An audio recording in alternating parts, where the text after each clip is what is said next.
बैठ जाओ बैठ जाओ।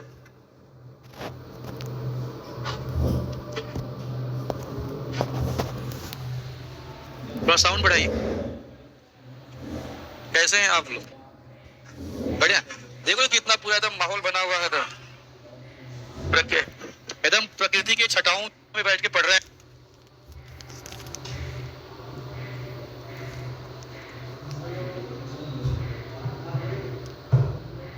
आप लोग बाहर मौसम का आनंद लीजिए, ठंडी ठंडी है। हाँ, आवाज नहीं आ रही है? अच्छा अभी आवाज आएगी।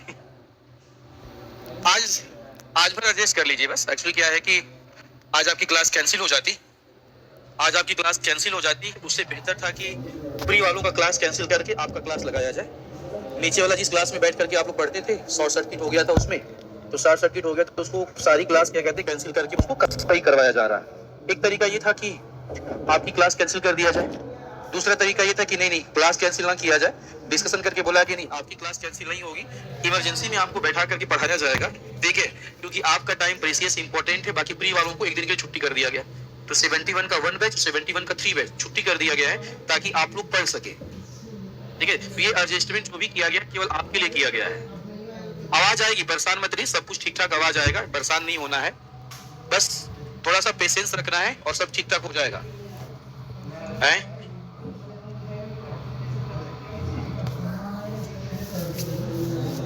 ठीक है, तो मुझे बताइएगा लास्ट क्लास क्या हुआ था?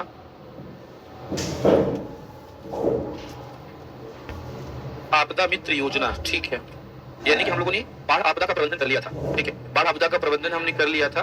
अब हम थोड़ा सा आगे चलेंगे। हेडिंग डालिएगा, हेडिंग डालना है आपको।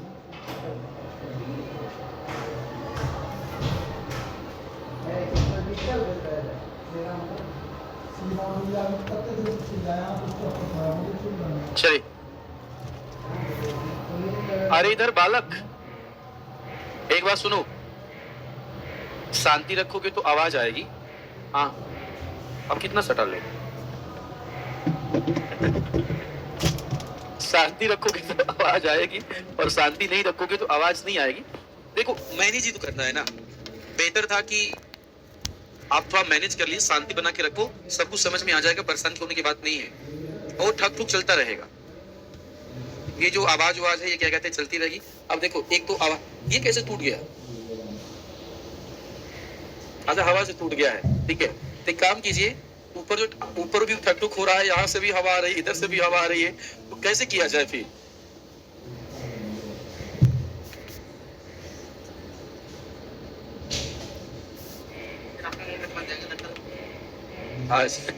ठीक है, आइए सुनिए। अब हमें ये जानना है कि बिहार में बिहार सरकार के द्वारा ये आवाज सुमन आवाज फट रही है। एक बात बताओ, ऐसा लग रहा है कि फटा हुआ बांस बोल रहा है। इतना तो है कि माइक से हम बोलते तो मेरी आवाज ठीक ठाक है, अब लग रहा है कि पता नहीं फटा हुआ। आवाज ठीक कीजिए, कुछ उसको ठीक कर दो ताकि ठीक ठाक आवाज सुनाई दे कम से कम। अब देखो हमें भी जानना है कि बिहार सरकार ने बाढ़ को नियंत्रित करने की, आप ठीक है ना, बिहार सरकार ने बाढ़ को नियंत्रित करने के लिए क्या क्या किया है। आप थोड़ा सा डिस्कस करेंगे। हेडिंग डालिएगा, थोड़ा सा हेडिंग कुछ डाला हुआ कि नहीं? देखो, बाढ़ आपदा प्रबंधन, बाढ़ आपदा प्रबंधन, बाढ़ आपदा प्रबंधन के लिए बिहार सरकार, बाढ़ आपदा प्रबंधन के लिए बिहार सरकार के द्वारा उठाए गए कदम, बिहार सरकार के द्वारा उठाए गए कदम, उठाए गए कदम, बिहार सरकार के द्वारा उठाए गए कदम। ठीक है, पहला पॉइंट आप समझेंगे, फिर बाद में क्या कहते हैं आप लिखेंगे। देखो पहले पॉइंट की अगर हम बातें करें ना, पहला पॉइंट हमारा क्या है आपका, इंटीग्रेटेड फ्लड मैनेजमेंट प्रोग्राम। सुनना ध्यान से आपको, इंटीग्रेटेड फ्लड मैनेजमेंट प्रोग्राम, इसका मतलब होता है एकीकृत बाढ़ प्रबंधन कार्यक्रम। एकीकृत बाढ़ प्रबंधन कार्यक्रम का मतलब क्या होता है, थोड़ा सुनिएगा। एकीकृत बाढ़ प्रबंधन का मतलब हुआ कि जितने भी प्रकार की बाढ़ आती है, हर प्रकार के बाढ़ के प्रबंधन को एक साथ कर देना। जैसे देखो बाढ़ क्या है? बाढ़ का मुख्य कारण नदी है ना? बाढ़ का मुख्य कारण नदी, लेकिन क्या बाढ़ का केवल एक कारण नदी ही है क्या? आप कई कारणों में से सबसे महत्वपूर्ण कारण कौन है? नदी है। लेकिन हम जानते हैं कि अगर ड्रेनेज सिस्टम, अपवाह तंत्र अगर बहुत इतना खराब जितना हुआ मैं तो दस शहरों में क्या आ दस तक जाएगी? करता हूँ, उससे बाढ़ आ चलेगा जाएगी। बात तो चाहे करोगे शहरी बाढ़ हो, करोगे। चाहे ग्रामीण बाढ़ हो, चाहे झील से आने वाली बाढ़ हो, चाहे नदी से आने वाली बाढ़ कानून हो, तो चाहे बर्दाश्त नहर नहीं से आने वाली करोगे, बाढ़ कैसे हो, होती चाहे बताओ। आपका अब वर्षा से आने ये वाली बाढ़ गलत हो, बात लेकिन है। हर प्रकार के बाढ़ का प्रबंधन क्यों ना एक साथ किया जाए। और हर प्रकार के बाढ़ का प्रबंधन जब एक साथ किया जाएगा तो इससे क्या हो जाएगा? इससे क्या होगा? हमारा जो बाढ़ का प्रबंधन है वो प्रभावी हो जाएगा और बाढ़ से होने वाली जो क्षति है, होने वाला जो नुकसान है वो भी क्या हो जाएगा? कम हो जाएगा। लेकिन मान लीजिए नदी का प्रबंधन आप अलग कर रहे हो, झील का प्रबंधन आप अलग कर रहे हो, तो इसका मतलब ये हुआ कि पटना में जब बाढ़ आएगा तो इसका प्रबंधन अलग करना पड़ेगा। कोसी का जो बाढ़ आएगा तो उसका प्रबंधन अलग करना पड़ेगा। अरे भाई पटना हुआ, चाहे भागलपुर हुआ, चाहे पूर्णिया हुआ, अगर सारे के सारे बाढ़ से प्रभावित हैं, तो क्यों ना पूरे के पूरे बिहार के लिए एक ही प्रबंधन किया जाए। हाँ, इतना ज़रूर है कि जहाँ पे बाढ़ की तीव्रता ज़्यादा है, जहाँ पे बाढ़ का प्रभाव ज़्यादा है, मैनेजमेंट की शुरुआत वहाँ से करेंगे। मैनेजमेंट की शुरुआत हम क्या करेंगे? वहाँ से करेंगे जहाँ पे इसका प्रभाव क्या है? ज़्यादा है। लेकिन अलग-अलग प्रबंधन नहीं कर सकते। हमें इंटीग्रेटेड अप्रोच अपनानी पड़ेगी। जैसे आप लोगों ने क्या किया? सब अलग-अलग किया है। प्री अलग पढ़ा, मेंस अलग पढ़ा और इंटरव्यू अलग पढ़ेंगे। इसीलिए आपको समस्या का सामना करना पड़ रहा है। अगर आपने सिविल सर्विसेज की तैयारी इंटीग्रेटेड अप्रोच के साथ, एकीकृत सिस्टम के साथ किया होता कि नहीं, हम क्या कहते हैं, चाहे प्री हो, चाहे मेंस हो, चाहे इंटरव्यू हो, तीनों का तैयारी हम एक साथ करेंगे। क्या करेंगे? हम एक साथ करेंगे। अगर बताओ ऐसा होता तो तीनों की तैयारी होने के बाद आप प्री एग्जाम, तीनों का तैयारी होने के बाद हम क्या देने जाते? प्री एग्जाम देने जाते और प्री क्वालिफाई कर जाते, मेंस के बारे में इतना सोचने की आवश्यकता पड़ती। आपने इंटीग्रेटेड अप्रोच नहीं अपनाया, आपने एकीकृत आपका सिस्टम नहीं अपनाया। आपने सोचा कि पहले पीटी कर लेते हैं, फिर मेंस कर लेते हैं और फिर क्या करते हैं? इंटरव्यू कर लेते हैं। चलो ठीक है, आपने कभी सोचा ही नहीं कि पीटी का पढ़ाई आपने 12 महीने किया, तो आपने कैसे सोच लिया कि मेंस की पढ़ाई आपका 3 महीने में पूरा हो जाएगी? अप्रोच गलत है। क्या गलत है? अप्रोच गलत है। क्या गलत है? अप्रोच गलत है। हमें अपने अप्रोच को बदलने की क्या है? आवश्यकता है। हमें अपने अप्रोच को बदलने की क्या है? आवश्यकता है। वही अप्रोच हम बदलना चाहते हैं। यही तो मैं समझाना चाहता हूँ। यही तो हम समझाना चाहते हैं कि आपदा पश्चात प्रबंधन की तुलना में आपदा पूर्व प्रबंधन ज्यादा महत्वपूर्ण है। हाँ या ना? देखिए, प्री में पास होने से पहले आपका मेंस का तैयारी करना ज्यादा महत्वपूर्ण है। यही मैं आपको समझाना चाहता हूँ और बिहार सरकार भी यही समझाना चाहती है। हमें कैसा अप्रोच लेके चलना है? इंटीग्रेटेड, एकीकृत। क्या लेके चलना है? एकीकृत आपका अप्रोच लेके चलना है। किसी भी प्रकार का बाढ़ आ जाए, हम उस बाढ़ का प्रबंधन करेंगे। ठीक है, लिखिए जरा सा पॉइंट नंबर 1 लिखिएगा। पॉइंट नंबर 1, एकीकृत, एकीकृत बाढ़ प्रबंधन, एकीकृत बाढ़ प्रबंधन को प्रभावी बनाना। एकीकृत, एकीकृत बाढ़ प्रबंधन को प्रभावी बनाना, प्रभावी बनाना, प्रभावी बनाना। देखिए उसी में ऐसे देखिए क्या करना, जैसे लिखा आपने एकीकृत बाढ़ प्रबंधन को प्रभावी बनाना, उसके नीचे ऐसे आगे ऐसे डैश करके 2 लाइन बस लिख दीजिए। 2 लाइन केवल। देखो इसके अंतर्गत, इसके अंतर्गत, अंतर्गत संरचनात्मक, इसके अंतर्गत संरचनात्मक एवं एवं गैर संरचनात्मक, संरचनात्मक एवं गैर संरचनात्मक उपायों को अपनाकर, संरचनात्मक एवं गैर संरचनात्मक उपायों को अपनाकर, उपायों को अपनाकर, उपायों को अपनाकर बाढ़, बाढ़ से संबंधित जोखिम, बाढ़ से संबंधित जोखिम, जोखिम को, बाढ़ से संबंधित जोखिम को कम करने का, कम करने का प्रयास किया जा रहा है, कम करने का प्रयास किया जा रहा है, प्रयास किया जा रहा है। नहीं, बिल्कुल नहीं। याद रखिए प्लीज, आपको मैंने बोला ना अधिकारी बनने जा रहे हो, सिपाहियों की तरह व्यवहार मत करो। अधिकारी बनने जा रहे हैं, ठीक है ना? आप अधिकारी, सुनिए, आप अधिकारी बनने जा रहे हैं, आपसे उम्मीद किया जाएगा कि आप व्यवहार कैसा करें? अधिकारी की तरह व्यवहार करें। मैं जब आपको प्री पढ़ा रहा था तो मैंने तो आपको ऐसा व्यवहार करना नहीं सिखाया था। फिर कहाँ से सीख लिया? कैसे सीख लिया? हमने तो आपको वही बताया था कि एक अधिकारी को व्यवहार कैसे करना चाहिए? अधिकारी की तरह। तुम आपको सिपाहियों की तरह व्यवहार करना किसने सिखा दिया? अरे भाई पीछे का समुदाय हमारा, अधिकारी बनना है सिपाही बनना है? अधिकारी बनना है ना? तो अधिकारी बनना है तो व्यवहार कैसा रखना है? अधिकारियों की तरह रखना है। ठीक है? सुनिए, ऊपर जो भी काम हो रहा है, ठीक है, प्लीज उनसे बोल दीजिए कि परेशानी चल रहा है, थोड़ा धीरे धीरे करें, हमें परेशानी ना हो। ठीक है ना? प्लीज। हाँ, कहाँ पे थे हम लोग?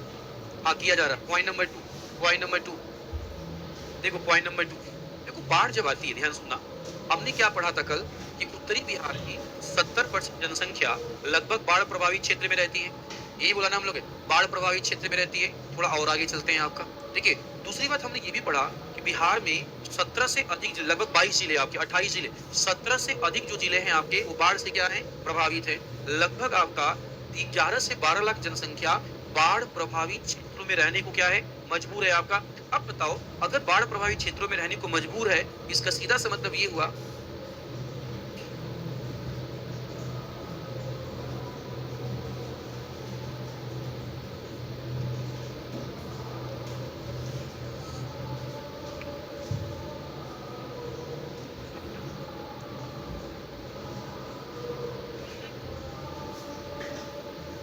सुनो, तो अगर मान लो क्या कहते हैं आपका 12 लाख जनसंख्या आपका बाढ़ प्रभावित क्षेत्रों में रहने को मजबूर है।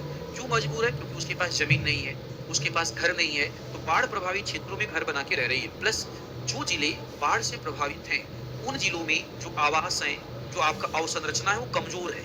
क्या है वो? कमजोर। और बाढ़ आती है और कमजोर अवसंरचना ध्वस्त हो जाता है। तो बेहतर है ना कि जो कमजोर अवसंरचना है, उस कमजोर अवसंरचना को मजबूत बनाया जाए। जो इमारतें कमजोर हैं, उन इमारतों की मरम्मत किया जाए। जो इमारतें पूरी तरह से गिरने लायक हैं, उनको गिरा करके नई इमारत का क्या किया जाए? निर्माण किया जाए। अगर बताओ अवसंरचना को अगर हम मजबूत कर लेंगे तो बाढ़ तो आएगी, लेकिन बाढ़ का पड़ने वाला प्रभाव क्या पड़ेगा? कम पड़ेगा। दूसरा देखिएगा, बाढ़ प्रभावित क्षेत्रों में सरकार के द्वारा, बाढ़ प्रभावित क्षेत्रों में सरकार के द्वारा, बाढ़ प्रभावित क्षेत्रों में सरकार के द्वारा अवसंरचना, अवसंरचना के मजबूती पर, अवसंरचना के मजबूती पर विशेष ध्यान दिया जा रहा है। अवसंरचना के मजबूती पर विशेष ध्यान दिया जा रहा है, विशेष ध्यान दिया जा रहा है। नेक्स्ट, अगला पॉइंट, अगला पॉइंट, बिहार सरकार के द्वारा, बिहार सरकार के द्वारा, बिहार सरकार के द्वारा, के द्वारा राज्य के कई जिलों में, राज्य के कई बाढ़ प्रभावित, राज्य के कई बाढ़ प्रभावित जिलों में, बाढ़ प्रभावित जिलों में, जिलों में बाढ़ आपदा चेतावनी, बाढ़ आपदा चेतावनी प्रणाली, बाढ़ आपदा चेतावनी प्रणाली स्थापित की जा रही है, स्थापित की जा रही है, की जा रही है। नेक्स्ट, स्थानीय स्तर पर, स्थानीय स्तर पर, स्थानीय स्तर पर समुदाय आधारित, स्थानीय स्तर पर समुदाय आधारित आपदा प्रबंधन, आपदा प्रबंधन को मजबूती, समुदाय आधारित आपदा प्रबंधन को मजबूती दी जा रही है, मजबूती दी जा रही है, दी जा रही है।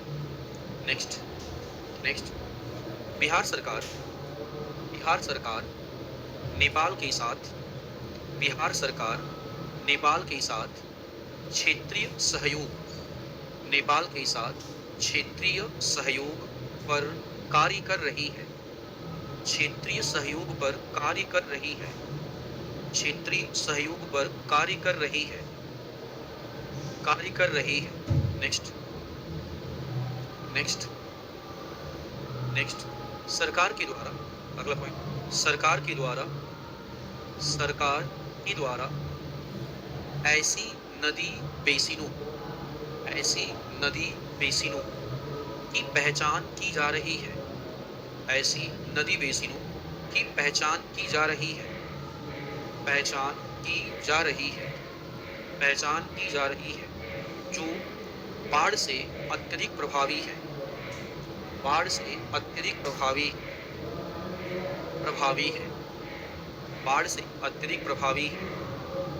नेक्स्ट, बिहार सरकार नदी जोड़ो परियोजना, बिहार सरकार नदी जोड़ो परियोजना पर कार्य कर रही है। नदी जोड़ो परियोजना पर कार्य कर रही है। कार्य कर रही है। किन नदियों को जोड़ रहे हैं हम? कोसी और मींच। बिल्कुल एग्जाम्पल डाल दो। देखो, कोसी और मींची नदी जोड़ो परियोजना, एग्जाम्पल डालो। नहीं पढ़ा? करंट अफेयर्स में नहीं पढ़ा क्या? पढ़ा ना, देखो एग्जाम्पल। कोसी और मेची, लग रहा पढ़ा नहीं तुम लोगों ने, नहीं पढ़ा। कोसी डैश करके मेची नदी जोड़ो परियोजना, नदी जोड़ो परियोजना, नदी जोड़ो परियोजना। ठीक है, आगे लिखिए। पहले सुनो फिर लिखिए। इंग्लिश में बोलते हैं इम्बैंकमेंट, इंग्लिश में बोला जाता है इम्बैंकमेंट। अब इस इम्बैंकमेंट का एग्जाम्पल आपको बताता हूँ। जितने लोग यहाँ बैठे हुए हो सोच के जवाब दो। मैं सोचना क्या है, बताना अगर गए हो तो। आप लोग अगर गए हो बताओ तो क्या मरीन ड्राइव गए हो? नहीं गए हो? किसी ने मना किया था क्या? मरीन ड्राइव ले चलिए, हम क्यों लेके चले? अरे ले चलिए ना। अरे मान लो हम तुमको लेके जाएं, हम सबको ही लेके जाए। मान लो क्या कहते हैं, अरे आजकल यूट्यूब का जमाना चल रहा है, फोटो खींच के डाल दिया था। हाँ भाई, मास्टर तो अपने बच्चों को घुमाने लेके गया था। अरे भाई, सोशल मीडिया पे कोई देखेगा उसको क्या पता कि मास्टर अपने बच्चों को घुमा रहा है? समझ रहे हो ना? क्या करे? अच्छा एक काम कीजिए, हम घुमा देंगे, चंदा जुटाइए, चंदा जुटाइए। फिर बगल में तुम्हारा मरीन ड्राइव है, कह रही कि सर आप घुमा दीजिए। ठीक है, हम इसलिए बोल रहे हैं घूमने के लिए। तुमको कोई भरोसा नहीं क्या बोल दोगे तुम लोग। ठीक है, हाँ। मरीन ड्राइव नहीं देखा तुम लोगों ने? आज अभी दिखाते मरीन ड्राइव।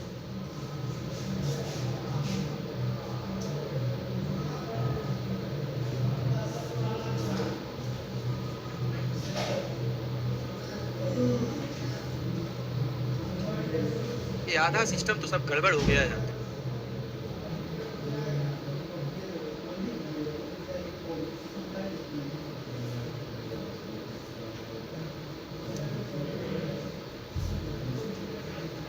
हम जो दिखाना चाहते हैं उसे समझो। हम ये दिखाना चाहते हैं ना, तुम जो देखना चाहते हो वो नहीं दिखाएंगे। हम ये दिखाना चाहते हैं, ये। शांति रखो।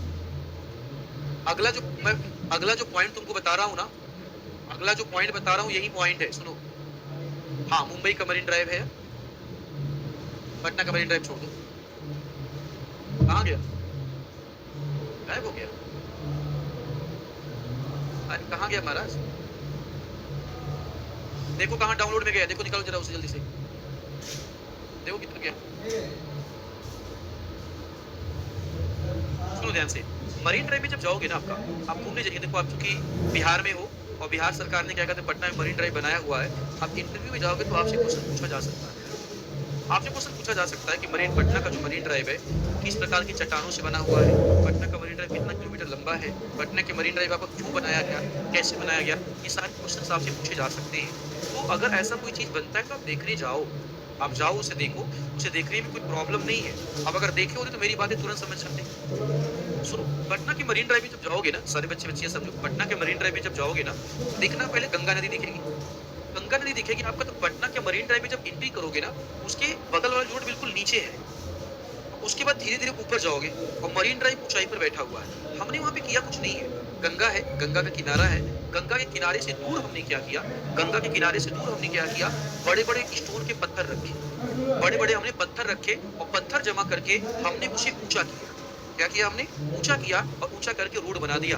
वास्तव में हम क्या कर रहे थे, बड़े बड़े पत्थर रख करके वहां पे हम नदी के तट को ऊंचा कर रहे थे। अब बताओ, अगर मरीन ड्राइव वो ऊंचा हो गया, नदी का तट मान लो अगर ऊंचा हो गया, तो गंगा का पानी जब आएगा तो ये ऊंचा वाला जो ड्राइव है वो गंगा के पानी को रोक देगा कि नहीं रोक देगा? अगर ये रोक देगा, बाढ़ की संभावना बढ़ेगी या कम हो जाएगी? इसे कहते हैं नदी के किनारों का आपका बांधना, या नदी के किनारों को बांध देना, रिवर इम्बैंकमेंट बोलते हैं इसे। देखिए, रिवर इम्बैंकमेंट में होता क्या है, हम बड़े-बड़े कंकड़ पत्थर के टुकड़े लेते हैं, बड़े-बड़े पत्थर के टुकड़े लेते हैं, और बड़े-बड़े पत्थर के टुकड़ों को हम क्या करते हैं, हम इकट्ठा कर देते हैं और नदी के किनारे को बांध देते हैं। कहाँ तक बांध देते हैं? ताकि नदी का जो जल है वह आपका उसको रोका जा सके। ऐसा करके हम क्या करते हैं, ऐसा करके हम बाढ़ की संभावना को कम करने का क्या करते हैं, प्रयास करते हैं। क्या हुआ, नहीं मिला?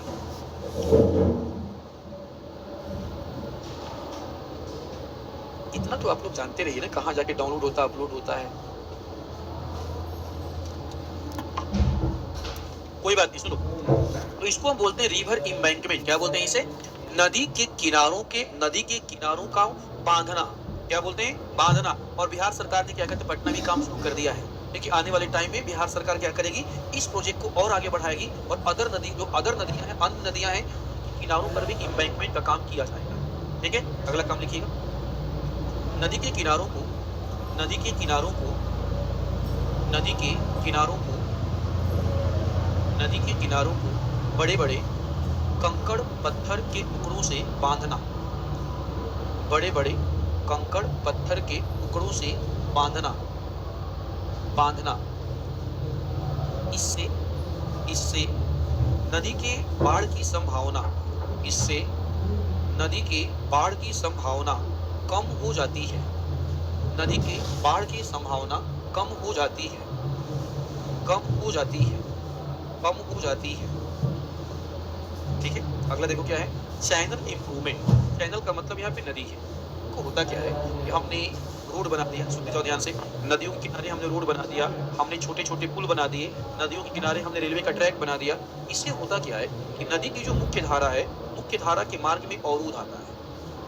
नदी का जो क्षमता है, नदी के जो जल धारण करने की क्षमता है, उसमें कमी आ जाती है। क्या आ जाती है? कमी आ जाती है। तो अगर ये बात है, बताओ, जल धारण करने की क्षमता अगर कम हो जाएगी तो नदी में कम पानी रहेगा, तब भी बाढ़ की संभावना बढ़ जाएगी। बेहतर ये है ना, नदी का जो आपका नदी जो है, नदी का चैनल, नदी के जो बेसिन है, इसमें आपका सुधार किया जाए। सुधार कैसे किया जाएगा? जो आसपास किनारों में हमने क्या किया है, आपका बिल्डिंग बनाए हैं, जो कंस्ट्रक्शन किया है, कंस्ट्रक्शन को खत्म किया जाए।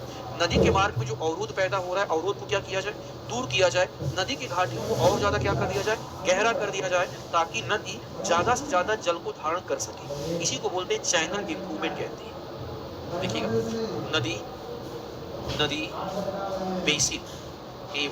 नदी बेसिन एवं नदी घाटी, नदी बेसिन एवं नदी घाटी, नदी घाटियों लिखना, नदी घाटियों में सुधार करना, नदी घाटियों में सुधार करना, नदी घाटियों में सुधार करना, सुधार करना। नेक्स्ट, बिहार सरकार के द्वारा 28 बाढ़ प्रभावित राज्यों, बिहार सरकार के द्वारा 28 बाढ़ प्रभावित राज्यों में जिलों में सुरक्षा जैकेट, बड़ी-बड़ी जाल समझ रहे हो ना? देखिए, बड़े-बड़े जाल इत्यादि का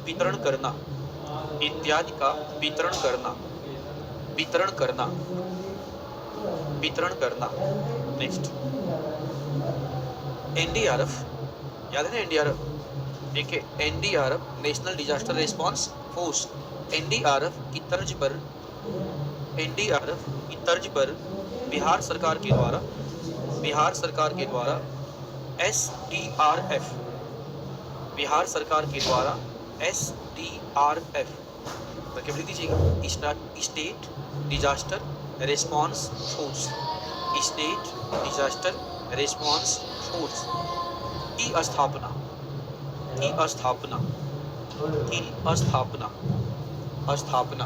नेक्स्ट, एक आपातकालीन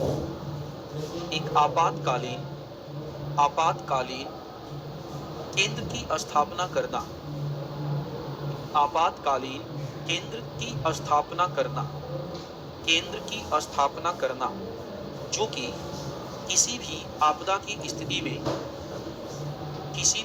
आपदा की स्थिति में त्वरित कार्रवाई किसी भी आपदा की स्थिति में त्वरित कार्रवाई की जा सके। नेक्स्ट, अगला, बिहार सरकार के द्वारा बिहार सरकार के द्वारा बिहार सरकार के द्वारा बिहार सरकार के द्वारा संचार व्यवस्था को प्रभावी बनाए रखने के लिए संचार व्यवस्था को प्रभावी बनाए रखने के लिए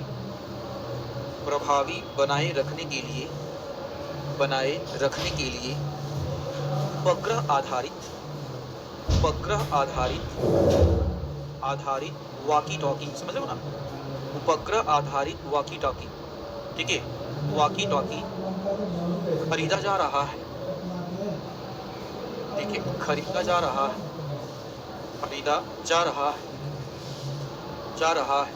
नेक्स्ट, आपदाओं से संबंधित, अगला पॉइंट, आपदाओं से संबंधित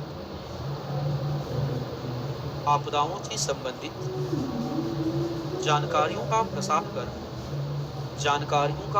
कर आपदाओं से संबंधित जानकारियों का प्रसार कर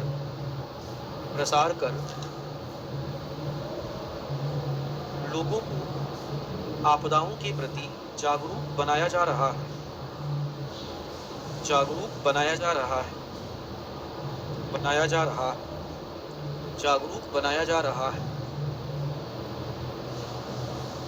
ठीक है, अगला, बाढ़ के प्रबंधन को और अधिक प्रभावी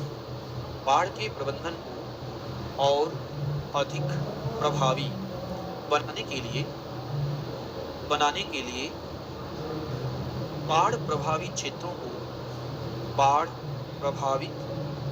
को बिहार सरकार के द्वारा 4 क्षेत्रों या 4 जोन या कैटेगरी में विभाजित किया गया है।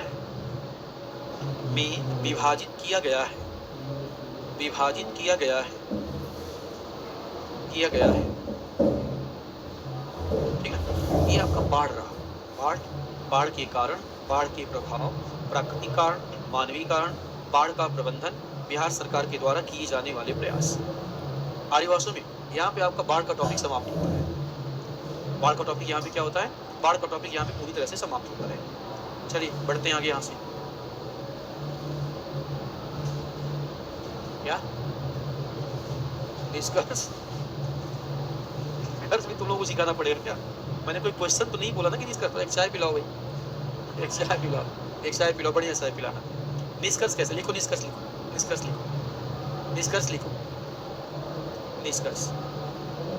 देखो, इस प्रकार यह स्पष्ट होता है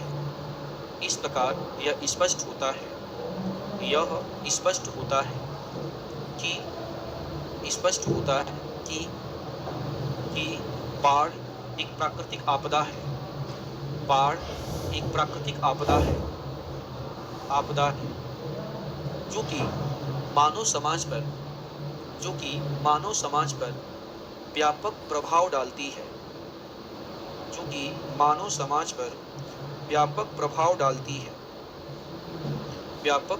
डालती है एवं मानव समाज की सामान्य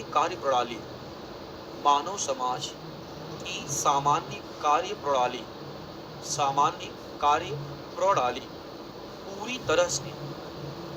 पूरी तरह से अव्यवस्थित हो जाती है।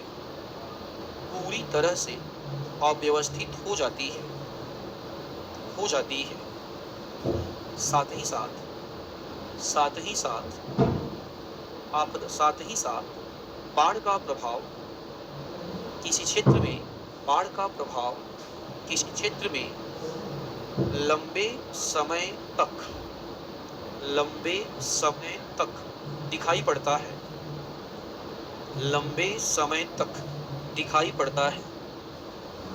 पड़ता है। चूंकि बाढ़ एक प्राकृतिक आपदा है, आपदा है, अतः इसे पूरी तरह से रोका नहीं जा सकता है। पूरी तरह से रोका नहीं जा सकता है।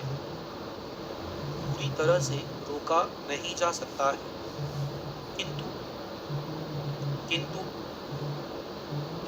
आपदा प्रबंधन की बेहतर रणनीतियों आपदा प्रबंधन की बेहतर रणनीतियों आपदा प्रबंधन की बेहतर रणनीतियों, एनडीएमए की दिशा निर्देश एनडीएमए की दिशा निर्देश एनडीएमए की दिशा निर्देश दिशा निर्देश निर्देश जन जागरूकता जागरूकता आपदा पूर्व प्रबंधन की रणनीति पर्यावरण प्रबंधन संरचनात्मक एवं अवसंरचनात्मक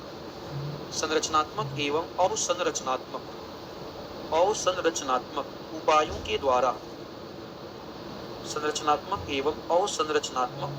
के द्वारा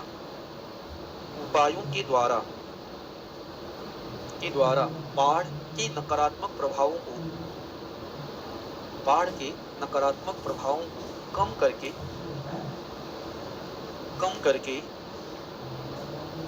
मानव समाज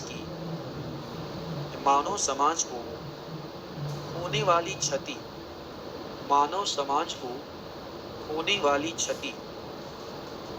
को नियंत्रित किया जा सकता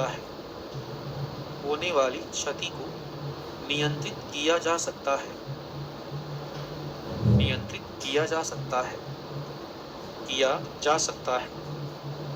हो गया निष्कर्ष? ठीक है, यहाँ पे टॉपिक हमारा बाढ़ खत्म हो गया। क्या लॉन्ग क्वेश्चन में इतना लंबा निष्कर्ष लिखना पड़ेगा? क्वेश्चन अगर लॉन्ग हो ना, इतना लंबा निष्कर्ष आपका चलेगा। देखिए, शॉर्ट क्वेश्चन अगर हो तो क्वेश्चन का आंसर नहीं लिख दिया वही काफी है। शॉर्ट क्वेश्चन के आंसर में निष्कर्ष लिखने की बहुत कोशिश मत करना। टू द पॉइंट लिखो, टाइम बचता है कि निष्कर्ष लिखो, टाइम नहीं बचता तो छोड़ो, आगे बढ़ो वहां से। ठीक है, लॉन्ग क्वेश्चन में हमेशा एक अच्छा निष्कर्ष होना चाहिए। ठीक है, चलो बाढ़ हमारा खत्म हो गया। अब यही डालना शहरी बाढ़।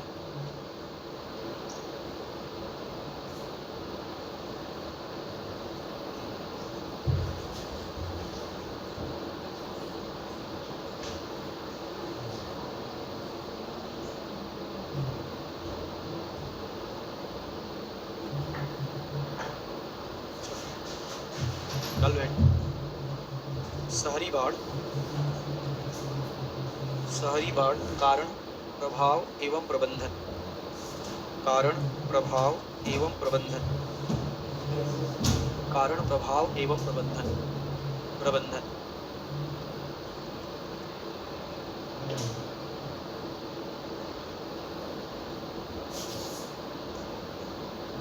चलिए, हम शहरी बाढ़ की बातें करने वाले हैं। ठीक है, शहरी बाढ़ की बातें अगर हम करें, आपसे ही लग रहा है, हम एक पॉइंट बोल सकते हैं यहाँ पर, में एक ऐसी स्थिति या शहरों में उत्पन्न एक ऐसी स्थिति। हाँ, क्या हो गया? आवाज नहीं आ रही है? सर का आवाज क्लियर सुनाई नहीं दे रहा था, क्या किया जाए बताओ? आप अब क्या करें? मैं तो आपके सामने ही बोल दिया कि आवाज ठीक कर दीजिए, आवाज बढ़ा दीजिए। क्या किया जाए? है क्या?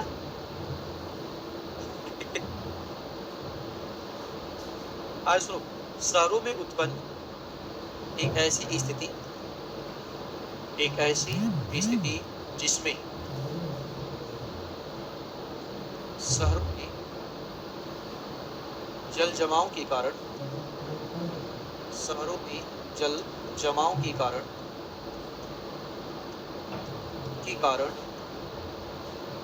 बाढ़ की स्थिति उत्पन्न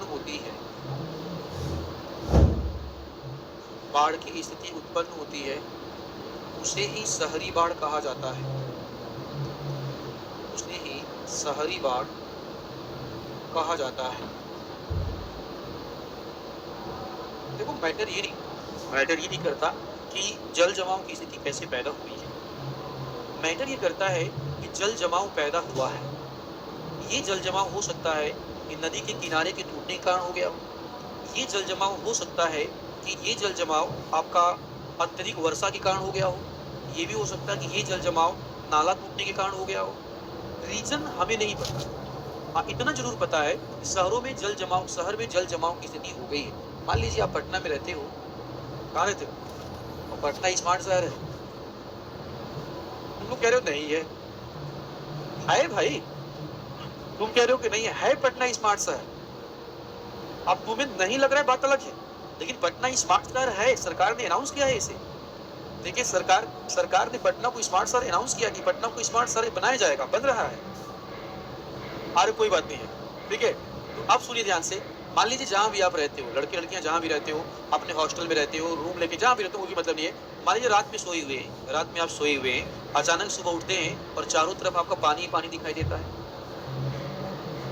चारों तरफ पानी पानी दिखाई देगा आपका। मुझे एक बात बताओ, क्या कहते हैं, मुंह से पहला शब्द क्या निकलेगा? बाढ़। क्या फर्क पड़ता है कि ये जो पानी है आपका नाला वाला पानी है? कोई फर्क पड़ता है क्या? ठीक है, क्या फर्क पड़ता है ये जो पानी इकट्ठा हुआ है अत्यधिक वर्षा के कारण इकट्ठा हुआ है? क्या फर्क पड़ जाएगा ये जो पानी है ये गंगा नदी का पानी है?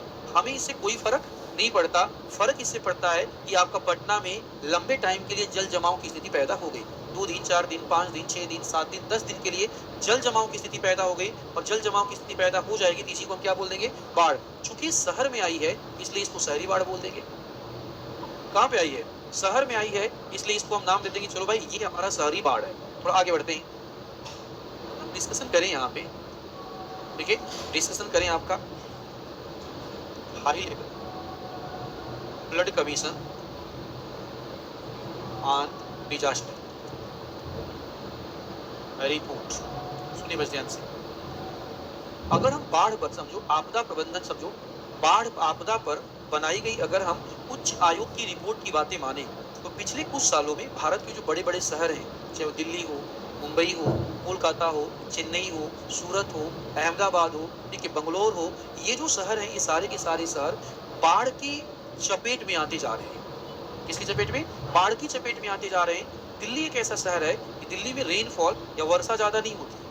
बताओ, दिल्ली में रेनफॉल या वर्षा ज्यादा अगर नहीं हो रही है, दिल्ली में तो सूखे की समस्या होनी चाहिए, लेकिन दिल्ली में बाढ़ आ रहा है। 2001 में बाढ़ आई, 2 में आई, 3 में आई, 6 में आई, 9 में आई, उसके बाद 16 में आई, फिर 19 में आई, आपका 13 में आई। लगातार दिल्ली में बाढ़ आती चली जा रही है। और दिल्ली एक ऐसा राज्य है जहाँ पे वर्षा ज्यादा, भाई वर्षा ज्यादा नहीं होती है, फिर यहाँ पे बाढ़ कैसे आ गया? देखिए इसी तरीके से बंगलोर हो गया, ठीक है, चेन्नई हो गया, चेन्नई के साथ साथ अहमदाबाद हो गया, सूरत हो गया, गांधीनगर हो गया। इन शहरों में बाढ़ की समस्या लगातार बढ़ती चली जा रही है। इन शहरों में बाढ़ की समस्या लगातार क्या होती जा रही है? लगातार बढ़ती चली जा रही है। ये तो ऐसा कहना है कि भारत के जो बड़े बड़े शहर हैं, इन बड़े बड़े शहरों में बाढ़ की बारंबारता, बाढ़ एक नए आपदा के रूप में, बाढ़ जो है एक नए आपदा के रूप में विकसित होता चला जा रहा है। प्रश्न ये होता है कि बाढ़ अगर एक नए आपदा के रूप में विकसित होता चला जा रहा है, इसका मतलब हमारे जो शहर हैं एक नई आपदा का सामना कर रहे हैं, और उसी नई आपदा का नाम क्या है? शहरी बाढ़ है। प्रश्न उठा कि शहरी जो बाढ़ है, ये शहरी बाढ़ आपका पैदा होता कैसे है? कुछ बेसिक बातें जो आप ऑलरेडी जानते हो। देखो, शहरी बाढ़ हो चाहे ग्रामीण बाढ़ हो, कोई फर्क नहीं पड़ता, ठीक है। अगर हम शहरी बाढ़ के कारणों की बातें करें, शहरी बाढ़ अगर हम कारण की बातें करें या इसके हम कॉजेज की बातें करें, कुछ कारण, कुछ कॉजेज आप जानते हो, समझिएगा, कुछ कॉजेज, कुछ कारण आप जानते हो। जैसे आप जानते हो अत्यधिक वर्षा का होना, आप लिख चुके हैं, बचपन चला ध्यान से, अत्यधिक वर्षा का होना, ठीक है, चक्रवात की स्थिति, ठीक है, चक्रवात की स्थिति, पहाड़ी शहरों में पहाड़ी शहरों में बादल फटना, पहाड़ी क्षेत्रों में बादल का फटना, ठीक है, तटीय क्षेत्रों में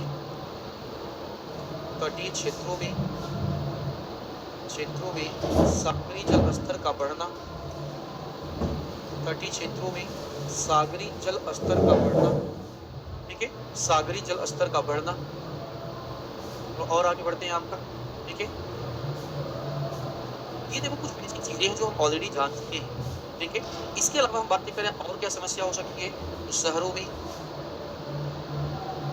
में खराब, सुनते जाना, शहरों में खराब जल निकासी तंत्र, शहरों में खराब जल निकासी तंत्र, जल निकासी तंत्र। और आगे बढ़ते हैं, जल निकासी तंत्र, निकासी तंत्र की क्षमता का कम होना, जल निकासी तंत्र की क्षमता का कम होना, जल निकासी तंत्र की क्षमता का कम होना। और आगे बढ़ते हैं, इसके अलावा समझो खराब अवसंरचना, खराब अवसंरचना, लगातार शहरों में लगातार विनिर्माण का कार्य होना, शहरों में लगातार विनिर्माण का कार्य होना, विनिर्माण का कार्य होना, मतलब पटना शहर चारों तरफ से खुदाई की गई, की गई, विनिर्माण का कार्य होना। और आगे बढ़ते हैं, अनियोजित बस्तियों का निर्माण, अनियोजित बस्तियों का निर्माण, बस्तियों का निर्माण, मुझे बताओ क्या कहते हैं आपका, अनियोजित बस्ती और सुनना, ये दोनों साथ साथ होगा। अवैध कॉलोनियों का निर्माण, नाम सुना है ना, अवैध बस्ती का निर्माण, बस्ती या कॉलोनी का निर्माण, अवैध बस्ती या कॉलोनी का निर्माण। चलो ध्यान से, अवैध बस्ती या कॉलोनी का अगर निर्माण किया जाएगा, सुनते जाना, अवैध बस्ती या कॉलोनी का निर्माण किया जाएगा, क्या इस क्षेत्रों में जल निकासी तंत्र बहुत मजबूत होगा क्या, जल निकासी, क्योंकि अवैध कॉलोनी कोई लीगल नहीं है, जो लीगल नहीं है तो जैसा मन किया वैसा बना दिया, ठीक है। अब थोड़ा सा और आगे चलते हैं, थोड़ा सा और आगे चलते हैं, इससे आगे अगर हम बढ़ेंगे और क्या रीजन हो सकता है, सुनते चलना। शहरों की जनसंख्या का अधिक दबाव, शहरों में जनसंख्या का अधिक दबाव, शहरों में जनसंख्या का अधिक दबाव, अधिक दबाव। थोड़ा और आगे चलते हैं आप, निर्वनीकरण की बढ़ती दर, निर्वनीकरण की बढ़ती दर, निर्वनीकरण की बढ़ती दर। थोड़ा और आगे चलते हैं, ठीक है, तीव्र नगरीकरण, तीव्र नगरीकरण, नगरीकरण, ठीक है। और आगे चलते हैं, यहाँ से सुनते चलना, तो और आगे हम चलेंगे, चमच मत करो, अभी कल चमत किया, अभी हम समझा रहे क्या कहते, जब वापस आएंगे तो लिख लेना, देखिए मोमेंटम चले तो बीच में चौ, कौन चौ बोला, चौ बोलने वाले कौन है, जब मतलब चौ बोल दे, यहाँ पे टॉपिक चल रहा है, जब मैं खुद ही बोल देता हूँ कि लिख लो, टाइम देता हूँ आपका, तो चौ बोल के डिस्टर्ब मत किया करो। आते हैं जरा सा, शहरों में क्या है, सुनो, शहरों में क्या है आपका, करिए देखो, बिहार के ग्रामीण क्षेत्रों से गरीब लोग आए शहर में, पटना, कहाँ आ गए, पटना शहर में, पटना शहर में आए, सोचे हमको रोजगार मिलेगा, नौकरी मिलेगा और पटना शहर में पैसा कमाया जाएगा। पटना शहर में आए तो उनको रोजगार नहीं मिला, रोजगार जब नहीं मिला तो मजबूरी में चाहे रिक्शा चलाने लगे, सब्जी बेचने लगे, आवासन में बाकी काम करने लगे, तो पैसा ज़्यादा नहीं कमा रहे हैं, तो सिंपल सी बात है, रहने के लिए अच्छा घर नहीं मिलेगा, रहने के लिए अच्छा घर नहीं मिले तो कहाँ जाएंगे ये बताओ, रहना पटना में ही है। फिर ये क्या करते हैं, नाले हो गए, समझो ऐसे, नाले हो गए, ओवरब्रिज हो गया, फुटपाथ हो गया आपका, नदी हो गया, इसके किनारों पर गंदी बस्तियां बना लेते हैं। क्या बना लेते हैं, गंदी बस्तियां, स्लम बोलते हैं, क्या बोलते हैं, स्लम एरिया। जैसे बगल में तो जो रामपुर नाला है, यहाँ पे है रामपुर नहर, वो नहर की नाला है, वो रामपुर नाला है, उसका नाम रख दिया रामपुर नहर, ठीक है। गए हो कभी, गए हो, गए हो, हाँ बगल में तो है, और उसी के नाम पे इसका नाम नाला रोड रखा गया है, और नाला रोड है। अब सुनो ध्यान से, नाला रोड पे जब जाओ, नाला रोड पे जब जाओगे तो बदबू आती है। अब उस नाला रोड पे मकानों को देखना, वही स्लम है। मकानों को जब देखोगे ना, छोटे छोटे मकान होंगे, ईंट के मकान होंगे, कुछ कच्चे मकान होंगे, छप्पर पड़ा होगा आपका, पास पास होंगे, पतली पतली गलियां होगी आपका, चारों तरफ पानी इकट्ठा होगा, गंदगी फैली होगी आपका, छोटे छोटे बच्चे बिना कपड़े में घूमते हैं। हंस रहे हो तुम, सही तो बोल रहा हूँ यार, एक बात बताओ, छोटे छोटे 3 साल 4 साल बच्चों को कौन सा शर्म है भाई, कपड़ा पहना हो तब भी ठीक है, ना पहना हो तब भी ठीक है, ठीक है, तो घूमते रहते हैं। अब बताओ ये बस्तियां कहाँ बनाई गई? ये बस्तियां कहाँ बनाई गई? नदी के किनारे, नाले के किनारे। तो नदी और नाले के किनारे जब ये बस्तियां बनाई जाएंगी तो इन बस्तियों से निकलने वाला जो मलबा होगा, जो कचरा होगा, वो जाकर के नाले में क्या होगा? और नाले में जब जमा हो जाएगा तो नाले की क्षमता बढ़ेगी या कम हो जाएगी? और नाले की क्षमता जब कम हो जाएगी तो जो आपका नाला हमने इसलिए बनाया था कि पटना का गंदा पानी हम ट्रांसपोर्ट कर सकें, बाढ़ का पानी हम ट्रांसपोर्ट कर सकें, आया ना? लेकिन उस नाले का क्षमता क्या हो गया? कम हो गया। नाले का क्षमता कम हो जाएगा, बाढ़ की संभावना बढ़ेगी या कम हो जाएगी? लिखो आपका अगला, गंदी एवं मलिन बस्तियों का निर्माण। सब लिखा दूंगा, परेशान मत रहो। गंदी एवं मलिन बस्तियों का निर्माण, गंदी एवं मलिन बस्तियों का निर्माण, थोड़ा और आगे चलते हैं, सुनिए, थोड़ा और आगे चलते हैं। गंदी और मलिन बस्तियों से आगे अगर हम चले तो मतलब शहर में जनसंख्या अगर बढ़ रही है तो शहरों में बताओ कचरा भी क्या हो रहा है? ठोस शहरी कचरा, घर की समस्या का प्रभावी प्रबंधन ना होना, प्रभावी प्रबंधन ना होना। चलो ये भी एक रीजन हो गया। प्रश्न उठा कि और क्या रीजन है? प्रश्न ये उठा आपका कि और क्या रीजन हो सकता है? सुनो ध्यान से। शहर जो है ना, बड़े बड़े जो शहर हैं आपका, उन बड़े बड़े शहरों में प्रशासन के अलग अलग तंत्र होते हैं। क्या होते हैं प्रशासन के? इधर इसको उठा के वहाँ बीच में करो तो ऑनलाइन वाले बोले कि मास्टर दिख नहीं रहा। ठीक है, यहाँ करो, यहाँ पे। ठीक है, शहरों में क्या है तुम्हारे? प्रशासन के अलग अलग तंत्र हैं। एमसीडी अलग काम करता है, विद्युत विभाग अलग काम करता है, रोड का डिपार्टमेंट अलग काम करता है। सामान्यतः पटना में जो आप देख रहे हैं मैं वही बताने आपको जा रहा हूँ। ये बीच में रखो, बदमाशी करना। अच्छा बोर्ड नहीं दिखेगा? अच्छा छोड़ दीजिए, भाई बोर्ड नहीं दिखेगा। ऐसा है क्या कि बोर्ड नहीं दिखेगा? ऐसा है कि बोर्ड नहीं दिखेगा? है? अच्छा इन लोगों को बोर्ड नहीं दिखेगा, बड़ी समस्या है। हाँ क्या करें? हम लगा तो है यार, वो लगता तो है सामने। बहुत बदमाश हो तुम लोग, क्या कहते हैं? ठीक है, अब क्या हो जाएगा? उधर देख ले, उधर बदमाश। सुनो, आप जो देखते हो लोग शहर में देखते हो वही बताओ। शहर में क्या है? हमने रोड बना दिया।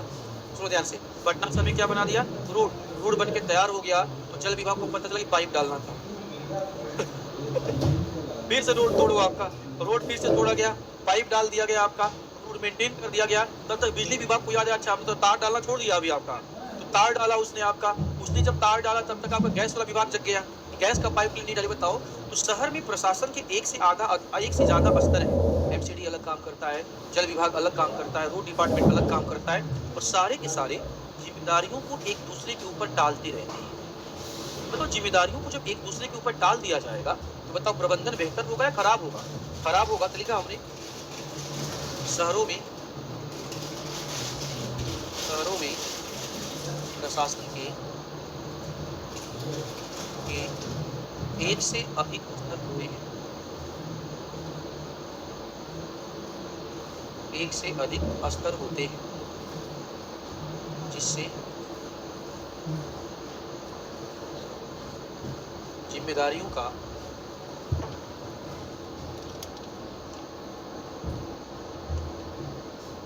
प्रभावी निर्वहन ना करके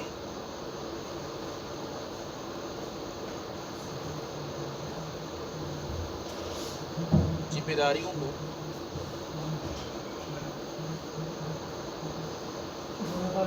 एक दूसरे के ऊपर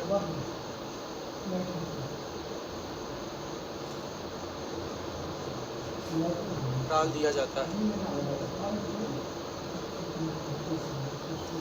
जिम्मेदारी को एक दूसरे के ऊपर टाल दिया जाता है। और आगे बढ़े प्रश्न था, इसके अलावा और क्या? सब जो इसके अलावा और क्या हो सकता है तो क्या बोलोगे? शहरों में प्राकृतिक जल संग्रहण के स्रोत जैसे झील हो गया, तालाब हो गया, पोखर हो गया। तो झील, तालाब और पोखर शहर में ज्यादा है या कम है? तो कम है तो भाई शहर का पानी जाएगा कहाँ? देखिए, शहर का पानी कहीं जाएगा नहीं तो शहर में ही रहेगा। और शहर में अगर रहेगा तो मुझे एक क्वेश्चन का जवाब दे दो कि सारा का सारा पानी शहर में रहेगा तो जल जमाव तो होगा ना भाई, और जल जमा होगा तो बाढ़ आएगी। ठीक है, लिख रहे हैं अगला, शहरों में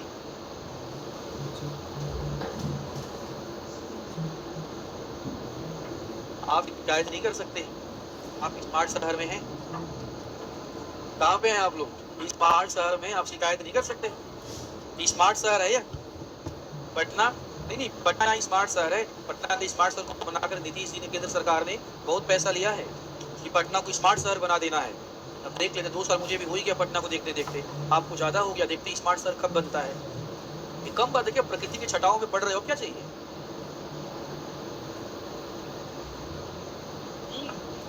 अच्छा, धूल आ रहा है। अब इसका जवाब नीतीश जी देंगे। इसका जवाब नीतीश जी देंगे कि धूल आ रहा है तो क्या किया जाए। चलो, शहरों में जल संग्रहण के प्राकृतिक स्रोतों जैसे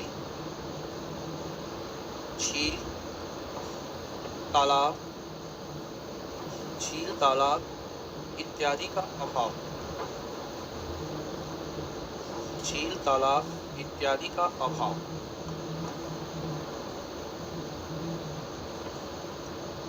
पहले से उपस्थित। हाँ, क्या हो गया? क्या लग रहा है? शांति से पढ़ लो पहले से उपस्थित झील, तालाबों इत्यादि का अतिक्रमण। अरे महाराज कहाँ गए? प्रभु ऊपर टुकवा बंद, तो सब गिर के नीचे आ जाएगा। ये देखो ट्यूब कैसा है सर, ये देखो ट्यूब सब नीचे गिर रहा है। तुम लोग क्या चाहते हो? मास्टर बेहोश हो जाए क्या यहीं पे? ये देखो ये सब नीचे गिर जाएगा। देखो ये सब, देखो सब गिरेगा नीचे। स्मार्ट शहर है, ठीक है। इत्यादि का अतिक्रमण। चलो पहले देखो, पहले आप एक तो क्या है, झील तालाब है नहीं। दूसरा, जो भी पहले से झील और तालाब हुआ करता था उसका अतिक्रमण कर लिया जा रहा है। क्या कर लिया जा रहा है? अतिक्रमण कर लिया जा रहा है। तो अतिक्रमण करोगे तो बाढ़ की संभावना क्या हो जाएगी? बाढ़ की संभावना आपकी बढ़ जाएगी। ये सारे हमारे कारण कितने हुए? 2, 4, 5 यहाँ हो गया। 5, 6, 7, 8, 9, 10, 11, 13, 14, 15, 16 बहुत हो गए। ठीक है, 16 कारण हो गए या शहरी बाढ़ के क्या क्या कारण है। ठीक है, चलो अब लिख लो जरा। तो अरे देवियां, पहले ये लिख लिया और ये लिखा, ये वाला लाइन। इसके बाद क्या कहते हैं? लिख दो, क्या कहते हैं? कारण। जिन लोगों ने लिख लिया अच्छी बात है, जिन लोगों ने नहीं लिखा तुरंत क्या कहते हैं? लिखो, तुरंत लिखो जल्दी से। जिन्होंने नहीं लिखा तुरंत लिख लो जल्दी से। पहले वाला भी नहीं लिखे हो तुम? अभी बैठ के माहौल बना रहे थे, समझ रहे थे तुम। अच्छा लिख लो, मैं आता हूँ। तब तक स्पेस छोड़ दो, लिख लो जल्दी से। ये वाला लिख लो, 4 लाइन पे स्पेस छोड़ दो, फिर आते पीछे जल्दी से। नहीं समझ रहा था बेचारा।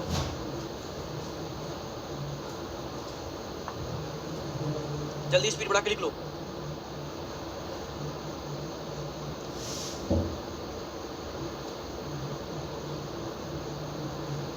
अरे सुनिए, जिन लोगों ने लिख लिया है वो लोग एक क्वेश्चन लिखे, और जिन लोगों ने नहीं लिखा है वो ये लिखे। आई बात में? जिन लोगों ने नहीं लिखा है जल्दी से लिखो, उनके दोबारा मैं क्वेश्चन बोल दूंगा। और जिन लोगों ने लिख लिया है मैं उनको एक प्रश्न बोल रहा हूँ, क्वेश्चन बोल रहा हूँ।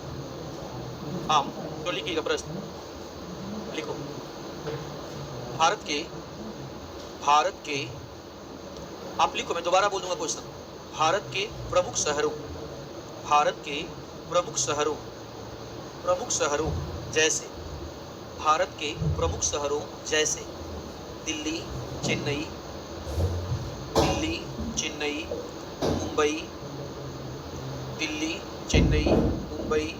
सूरत,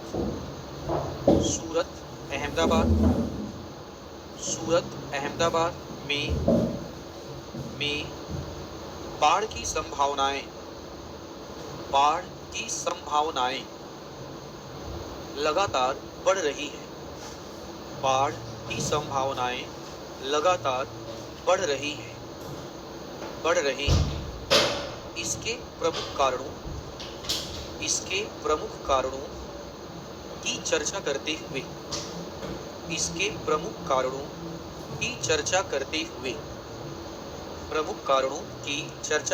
हुए शहरी बाढ़ प्रबंधन प्रबंधन की शहरी बाढ़ प्रबंधन की विस्तार पूर्वक चर्चा करें। शहरी बाढ़ प्रबंधन की विस्तार पूर्वक चर्चा करें। शहरी बाढ़ प्रबंधन की विस्तार पूर्वक चर्चा करें। ठीक वाला, इसको लॉन्ग क्वेश्चन में लिखना है। लॉन्ग क्वेश्चन में इसको लिखना है, विस्तार पूर्वक चर्चा करें। क्या बेटा, हो गया? लिख लिया? चलो, बहुत बढ़िया, लिख डालो जल्दी से। अरे बहुत स्लो है यार, इतना स्लो वालों को नहीं सुना जाएगा। आप चिल्लाते रहो, इतना स्लो लिखोगे तो कैसे काम चलेगा जी? मेंस में बताओ, इतना तेजी से लिखना होता है। 5-7 पॉइंट तुम लिख नहीं पा रहे हो, चिल्ला रहे हो, वो कर रहे हो, तुम बदमाशी करो, जल्दी से लिखो।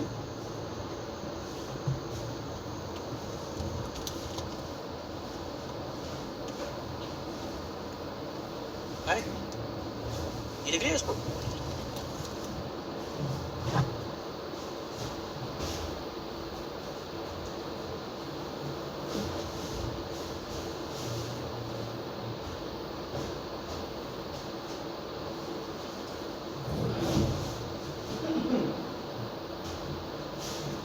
हेड डालो सब लोग हेड डालो। शहरी बाढ़ प्रबंधन, शहरी बाढ़ प्रबंधन, शहरी बाढ़ प्रबंधन, बाढ़ प्रबंधन।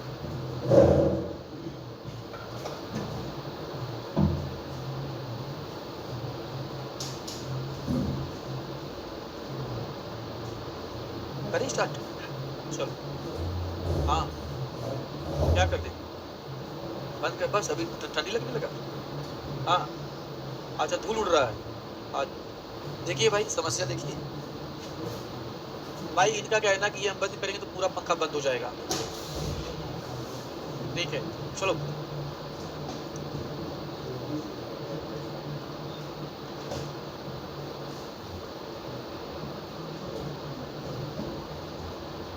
शहरी बाढ़ प्रबंधन,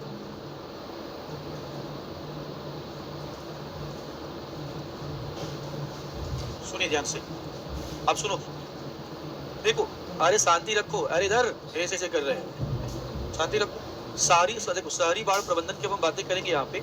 एक बात वो क्लियर है, आपका कि शहरों में जो आने वाली बाढ़ है ना, इस बाढ़ का मेन जो रीजन है आपका अत्यधिक वर्षा है। क्या है? अत्यधिक वर्षा। अत्यधिक वर्षा होगी तो शहरों का ड्रेन सिस्टम, शहरों का जो परिवहन तंत्र है, इतना प्रभावी नहीं है कि भारी वर्षा के जल को परिवहित वो कर सके। तो बेहतर ये है, और शहरों में भारी वर्षा होती कब है? मानसून के समय। कब होती है? मानसून के समय। तो हमें क्या करना चाहिए कि मानसून के आने से पहले प्रबंधन कर लेना चाहिए। तो यहाँ पे प्रबंधन को 3 भाग में बांटा जाएगा। प्रबंधन को 3 भाग में यहाँ पे बांटा जाएगा। पहला, मानसून पूर्व प्रबंधन, मानसून पूर्व प्रबंधन, मानसून के आगमन के साथ प्रबंधन,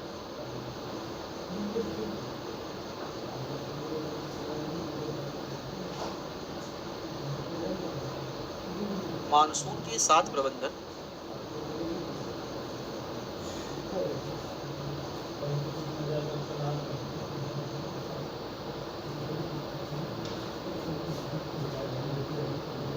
मानसून के पश्चात प्रबंधन। देखो, मानसून पूर्व प्रबंधन, मानसून के साथ प्रबंधन और मानसून के पश्चात प्रबंधन। प्रश्न उठा कि मानसून पूर्व प्रबंधन का मतलब क्या हुआ? मानसून पूर्व प्रबंधन का मतलब क्या हुआ?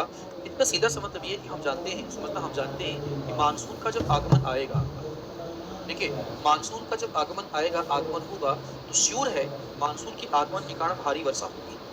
मानसून का जब आगमन होगा आपका, तो मानसून के आगमन के कारण क्या होगा आपका? भारी वर्षा होगी। जब हम ये बात जानते ही हैं कि मानसून के आगमन के बाद भारी वर्षा होगी, बड़ी सिंपल सी बात है, मानसून के आगमन के पहले जितनी भी सारी शहर की नालियाँ हैं, जितने सारे नाले, सबको साफ सफाई करवा दिया जाए। तो हमको पता है कि बिहार में, पटना में जून के लास्ट में भारी वर्षा होगा, जुलाई के फर्स्ट वीक में क्या होने वाला है? भारी वर्षा होगा। वर्षा से पहले पटना की सारी जाम जो नालियां हैं, जो नाले हैं, उनकी साफ सफाई क्यों नहीं करवा दे रहे हो? करवा देना चाहिए ना आपका। देखिए, करवा देना चाहिए आपका। अगर आप नहीं करवाओगे तो सिंपल सी बात है, बाढ़ तो आएगी। देखिए, नहीं करवाओगे तो बाढ़ आएगी ही आएगी आपका। हैं? हैं? ये सब क्यों नहीं होता है? होता है कि नहीं होता है आपका? ये सब क्या कहते हैं कि जाकर के आप निधि जी से पूछिएगा। ठीक है? मुझसे मत पूछिएगा। हम आपको हम आपको केवल और केवल उपाय बता सकते हैं। इस उपाय को लागू करना, न लागू करना सब किसका काम है? सब नीतीश सरकार का काम है, वही जाने। ठीक है? तो मानसून पूर्व प्रबंधन में पहले क्या करना पड़ेगा? वर्षा होने से पहले हमारे यहाँ अजीब सिस्टम चलता है। हमारे यहाँ सिस्टम क्या चलता है समझो, कि वर्षा जब तक नहीं हुई तब तक आराम से पड़े रहें, कोई दिक्कत वाली बात नहीं है आपका। पहले जैसे ही वर्षा हुआ, कहीं-कहीं पानी जमा हुआ, तब डिपार्टमेंट के कान खड़े होते, अच्छा, नाली तो साफ करना था, भूल गए थे। ठीक है? तो नाली साफ करना शुरू करते हैं। ठीक है? इसे हम लापरवाही कहते हैं। इसे हम क्या कहते हैं? लापरवाही कहते हैं। दूसरा क्या है? सुन जाओ, दूसरा क्या है कि हम जानते हैं कि मानसून जब आएगा, मानसून के आने के कारण भारी वर्षा होगी और वर्षा के कारण बाढ़ की स्थिति बनेगी। क्यों ना लोगों को बाढ़ के प्रति जागरूक कर दिया जाए, बाढ़ की ट्रेनिंग दे दिया जाए।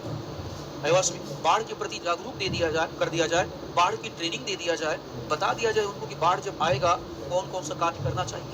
अगर ये सारे कार्य बताओ हम कर देंगे, जो हमारे नाले हैं, नालों की क्षमता में क्या कर दिया जाए? वृद्धि कर दिया जाए। जो कंस्ट्रक्शन के काम चल रहे हैं, कंस्ट्रक्शन के काम कुछ समय तक क्या कर दिए जाएँ? रोक दिए जाएँ। अगर ये सारे काम हम करेंगे तो नालों की क्षमता बढ़ जाएगी, क्षमता में कमी आने वाली नहीं है। और अगर ऐसा हुआ, इससे क्या होगा कि बाढ़ की संभावना कम हो जाएगी।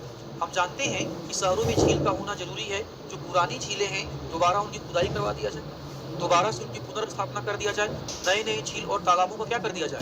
निर्माण कर दिया जाए। अगर इससे भी समस्या दूर नहीं होती है, तो नदियों को आपस में क्या कर दिया जाए? जोड़ दिया जाए और इससे प्रॉब्लम को सॉल्व कर दिया जाए। दूसरा है मानसून के साथ प्रबंधन। सुनो, दूसरा है मानसून के साथ प्रबंधन। मानसून के साथ प्रबंधन की बातें अगर हम करेंगे, सुनो, मानसून के साथ प्रबंधन की बातें करेंगे, तो मान लो वर्षा हो रही है। मानसून के द्वारा भारी क्या हो रही है? वर्षा हो रही है। हो रही है वर्षा। नहीं तो अभी मानसून नहीं आया, ये मानसून के आगमन के पहले की वर्षा। इसे हम बोलते हैं मानसून पूर्व वर्षा। याद है जब तुम लोग को मानसून पढ़ा रहा था तो मैंने बोला था कि मानसून के आने से पहले भी क्या होती है? वर्षा। बिहार में ऐसी वर्षा को नार्वेस्टर कहते हैं, काल वैसाखी कहते हैं, याद है ना? ये वही वाली वर्षा है। हाँ, समस्या ये है कि जलवायु परिवर्तन हो गया, जलवायु परिवर्तन हो गया। ये जो वर्षा अभी हो रही, इस वर्षा को मई में होना चाहिए था। इस वर्षा को कब होना चाहिए था? मई में होना चाहिए था। हम तो इंतजार करके बैठे हुए कि वर्षा मई में होगी और हो गई अप्रैल में। ये जलवायु परिवर्तन का प्रभाव है। इसका प्रभाव है, जलवायु परिवर्तन का प्रभाव है। तो मुझे बताओ, जहाँ पे कारण लिखा हुआ है शहरी बाढ़ के कारण, उसमें जलवायु परिवर्तन डाला है क्या? एक पॉइंट डालो जलवायु परिवर्तन। शहरी बाढ़ के जो कारण लिखा हुआ है ना, उसमें एक पॉइंट डाल दो जलवायु परिवर्तन तथा चरम मौसमी दशाएं। जहाँ पे कारण लिखा हुआ है आप लोगों ने, वहां पे लिख दीजिए जलवायु परिवर्तन तथा चरम मौसमी दशाएं। जलवायु परिवर्तन तथा चरम मौसमी दशाएं, चरम मौसमी दशाएं। चलिए अब यहाँ की तो मानसून के साथ प्रबंधन की बातें कर रहे हैं। मान लीजिए, मान लो वर्षा हो गई, वर्षा ज्यादा हो गई, तो आपने क्या किया है? चेतावनी प्रणाली विकसित कर रखा है। भाई वर्षा अगर ज्यादा हो रही है, लोगों को अपने चेतावनी प्रणाली से चेतावनी दे दो कि भाई इस क्षेत्र में वर्षा ज्यादा होने वाली है, घर से बाहर ना निकलें और नदी घाटी के क्षेत्रों में रहने वाले जो लोग हैं वो सुरक्षित स्थानों पे पहुंच जाएं। आप अपनी संचार व्यवस्था को मजबूत कर लीजिए। किस व्यवस्था को? संचार व्यवस्था को आप अपने मजबूत कर लीजिए। आपका संचार व्यवस्था को मजबूत कर लीजिए। लोगों को सूचना दे दीजिए। जो लोग अधिक मात्रा में फंसे हुए हैं उनको सुरक्षित निकाल करके राहत कैंप तक पहुंचा दीजिए। कहाँ पहुंचा दीजिए? राहत कैंप तक पहुंचा दीजिए। जिन क्षेत्रों में बाढ़ आने की वर्षा ज्यादा हो रही है, वहां पे उनको क्या कीजिए? रक्षा जैकेट दे दीजिए उनको, ताकि अगर बाढ़ की कंडीशन बहुत क्रिटिकल हो जाए तब भी वो बाहर निकल सके। क्या निकल सके? बाहर निकल सके। अगर घायल हो चुके हैं लोग, उन घायल लोगों को हॉस्पिटल पहुंचाया जाए, उनको दवा का प्रबंध किया जाए, एम्बुलेंस का प्रबंध किया जाए। ये सारा किसके साथ होने वाला है? मानसून के साथ। मानसून के पश्चात में क्या होगा? अब पश्चात का मतलब क्या हुआ? सुनो ध्यान से, आपदा आ चुकी है, आपदा आ चुकी है, जो होना है वो हो गया, जो होना है वो हो गया। बिल्डिंग को टूटना था, बिल्डिंग टूट गई। रोड को टूटना तो रोड टूट गया। देखिए, फ्लाईओवर को टूटना था, फ्लाईओवर टूट गया तुम्हारा। आईवास में आपको जो होना था हो गया। अब बताओ, अगर ये सारी चीजें नष्ट हो चुकी हैं, भाई हम इंतजार करेंगे कि मानसून के द्वारा वर्षा बंद हो जाए। वर्षा जब बंद हो जाएगी तो मान लो पुल अगर टूट गया है, नए पुल का निर्माण कर दिया जाए। आवासीय कॉलोनियां नष्ट हो गई हैं तो नया कॉलोनी बना दिया जाए। आपका फ्लाईओवर अगर टूट गया है तो नए फ्लाईओवर का निर्माण कर दिया जाए। हम और आप जानते हैं ये सब काम करने में टाइम लगेगा। क्या लगेगा? टाइम लगेगा। ये टाइम ठीक है, टाइम लगेगा और टाइम के साथ साथ पैसा भी लगेगा। टाइम के साथ साथ क्या लगेगा? पैसा भी लगेगा। इसीलिए मानसून के पश्चात प्रबंधन वाला जो कार्य है ये टाइम टेकिंग है और पैसे वाला है। इसमें पुनर्निर्माण और पुनर्स्थापना की जाती है। मान लीजिए जिन लोगों को उनके घर से बाहर निकाल कहीं और रख दिया है, भाई मानसून खत्म हो गया, वर्षा खत्म हो गया, तो वापस उनको घर पे लेके जाओगे ना, वापस उनके घर पे लेके कितने जाओगे? उनका घर तो तबाह हो गया, उनका घर तो पानी में चला गया, अब वो जाकर रहेंगे कहाँ से? वो टेंट में तो रहेंगे नहीं। देखिए, तो इसके लिए क्या करना पड़ेगा? हमें कॉलोनी बनाना पड़ेगा। सरप्राइज हो जाओगे, सबका पैसा पास होता है, नए नए कॉलोनी बनाने का पैसा पास होता है, ओवरब्रिज बनाने का पैसा पास होता है, समझ रहे हो?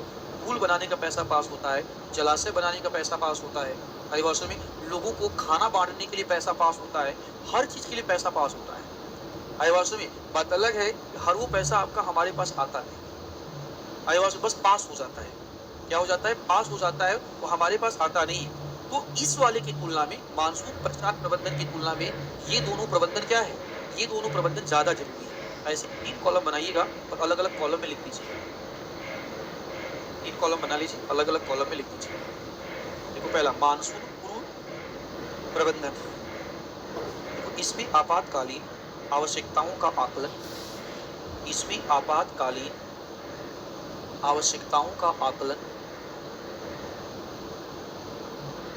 आपातकालीन आवश्यकताओं का आकलन,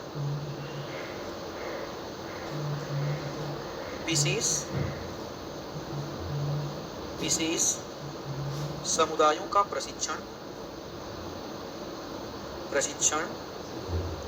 जागरूकता संबंधित जानकारी, जागरूकता संबंधित जानकारी,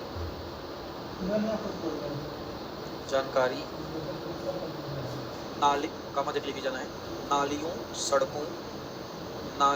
सड़कों के रखरखाव के लिए, नालियों सड़कों के रखरखाव के लिए टीम या दल की पहचान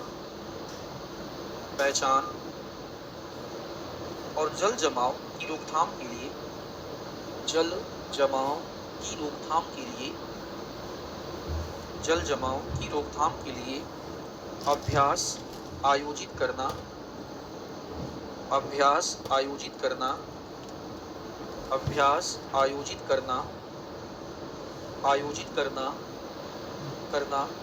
नेक्स्ट उसमें काम देखिए, समुदाय आधारित प्रबंधन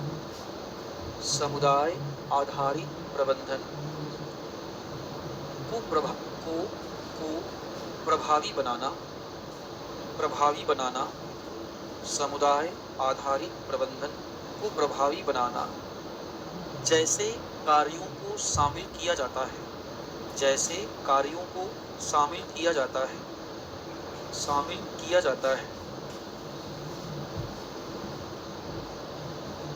ठीक है। और देखिए, मानसून के दौरान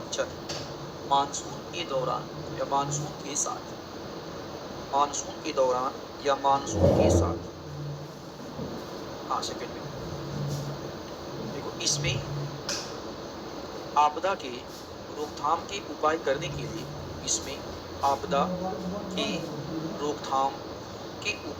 के लिए, उपाय करने के लिए विभिन्न एजेंसियों को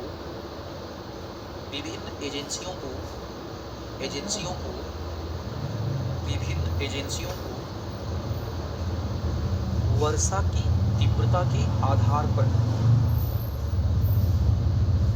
पर कॉमा देख लेके जाना है, आधार पर ठीक समय पर गुणात्मक और मात्रात्मक चेतावनी जारी करना सम्मिलित है।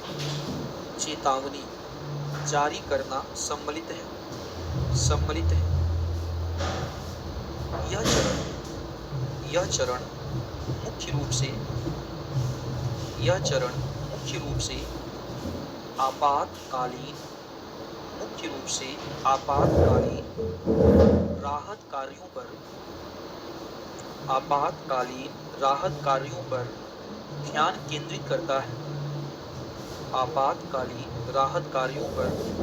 केंद्रित करता है। इसके अंतर्गत जान बचाना, प्राथमिक चिकित्सा उपलब्ध कराना, जान बचाना, प्राथमिक चिकित्सा उपलब्ध कराना,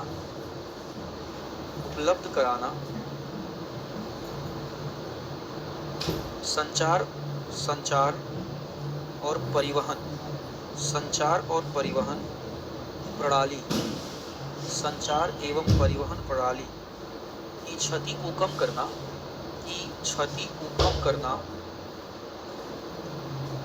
उन्हें पुनर्स्थापित करना,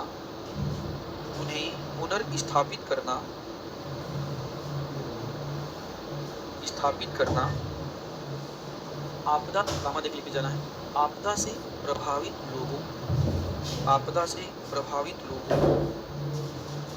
लोगों की मूलभूत आवश्यकताओं को पूरा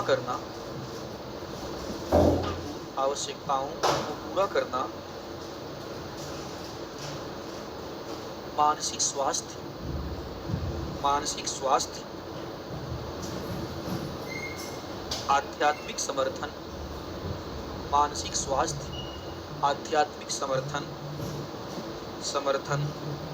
के साथ साथ सांत्वनापूर्ण